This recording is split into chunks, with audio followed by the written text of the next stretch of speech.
सबसे बड़ी चीज होती है परिणाम, बाकी और कुछ नहीं। सबसे बड़ी चीज होती है, बाहरी अवसरों की बात नहीं कर रहा हूं, बाहरी निमित्तों की बात नहीं कर रहा हूं, सर्वोपरि यदि कोई बात है तो वो है परिणाम। ये परिणाम नहीं होते हैं भाई साहब। आपको समझाने वाले मिल जाते हैं, आपको जिनवाणी मिल जाती है, आपको तत्वज्ञान की बातें मिल जाती है, आपको शास्त्र मिल जाते हैं। अरे किसके लिए सुलभ नहीं है बतलाइए मुझे। परिणामों से दरिद्र हैं, पैसे से संपन्न हो लेकिन परिणामों से दरिद्र हैं।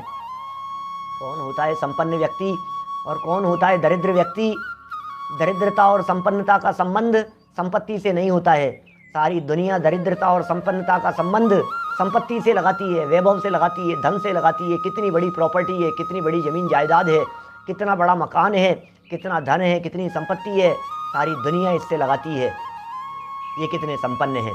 हम ये कह रहे हैं बाहर में वैभव से भले ही संपन्न हो लेकिन परिणामों से दरिद्र है वो व्यक्ति जिसे जिनवाणी सुनने का भाव नहीं आता है। जो व्यक्ति परिणामों से दरिद्र है, जिस व्यक्ति को समझ में नहीं आ रही है कि आत्मकल्याण कैसे होता है, जिस व्यक्ति को ये बात समझ में नहीं आ रही है कि मुझे धर्म कैसे करना है, जिस व्यक्ति को ये बात समझ में नहीं आ रही है कि आत्मकल्याण कैसे किया जा सकता है, जिस व्यक्ति को सुनने और समझने का भाव नहीं आता है, दरिद्र है वो व्यक्ति, दरिद्र है।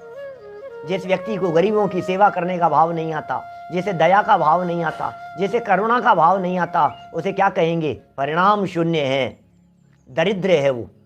कई तरह के दरिद्र होते हैं भाई साहब। कुछ लोग वचनों से दरिद्र होते हैं, प्रशंसा से भी वो घबराते हैं, प्रशंसा भी नहीं करते, प्रशंसा भी घुमा फिरा करके करेंगे, प्रशंसा भी मुक्त कंठ से नहीं कर पाएंगे, वो वचनों से दरिद्र है। वचने किम दरिद्रता, भावों में क्या दरिद्रता? भावों में उज्ज्वलता लाइए, भावों में वृद्धि कीजिए, भावों को बढ़ाइए, अपने परिणाम निर्मल कीजिए। भावना तो भाइये, भाव का नाश अवश्य हो जाएगा। भावों से दरिद्र मत बनिए। कितनी भी संपन्नता क्यों न हो, लेकिन यदि जिनवाणी सुनने का भाव नहीं आ रहा है, विचार ही नहीं आ रहा है कि ये तत्व ज्ञान कुछ है, विचार ही नहीं आ रहा है कि मुझे आत्मकल्याण करना है, विचार ही नहीं आ रहा है कि मुझे अपना भाव सुधारना है, विचार ही नहीं आ रहा है कि मैं मर करके कहाँ चला जाऊंगा। आज मरे और कल तीसरा दिन है, कौन किसको पूछता है। यहाँ चंदन की लकड़ियों में जलाया जा रहा है सेठ साहब को, और वहाँ नरक की भयंकर अग्नि में, धधकती हुई अग्नि के अंदर जल रहा है, तड़प रहा है। परिणामों से दरिद्र नहीं, परिणामों से उज्जवल बनो। और परिणामों की उज्जवलता किस चीज में है? समझने में है। ओहो, बड़े भाग्य से अवसर मिल गया है, यह अवसर चूकने योग्य नहीं है, बड़े भाग्य से मिल गया है। मैं दरिद्री नहीं हूं क्योंकि मेरे परिणाम उज्जवल है। मैं दरिद्री नहीं हूं क्योंकि मैं सम्यक दर्शन से संपन्न हूं। मैं दरिद्री नहीं हूं क्योंकि मैं सम्यक ज्ञान से संपन्न हूं। मैं दरिद्री नहीं हूं क्योंकि मैं चारित्र से संपन्न हूं। जो सम्यक दर्शन, सम्यक ज्ञान और सम्यक चारित्र से संपन्न होते हैं, जो रत्नत्रय से संपन्न होते हैं, उन्हें तीर्थंकर परमात्मा भी संपन्न कह करके पुकारते हैं। जगत के सारे संपन्न लोग उनके आगे पानी भरा करते हैं। कौन संपन्न है? रत्नत्रय से संपन्न होने का प्रयास कीजिए। धन संपन्न में कुछ दम नहीं है, वैभव संपन्न में कुछ दम नहीं है, परिवार संपन्न है नहीं भाई, रत्नत्रय से संपन्न होना है, ये संपन्नता है।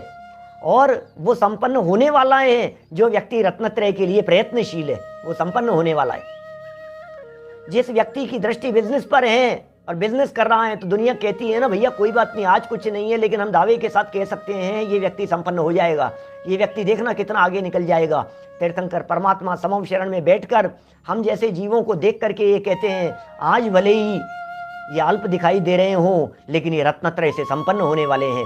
और रत्नत्रय से संपन्न नहीं, ये अनंत ज्ञान से संपन्न होने वाले हैं, ये अनंत सुख से संपन्न होने वाले हैं। केवल ज्ञान लक्ष्मी इनके चरणों में आकर के लौटने वाली है। ये है संपन्नता। क्या होती है दरिद्रता और क्या होती है संपन्नता? विचारणीय बातें भैया, विचार करना।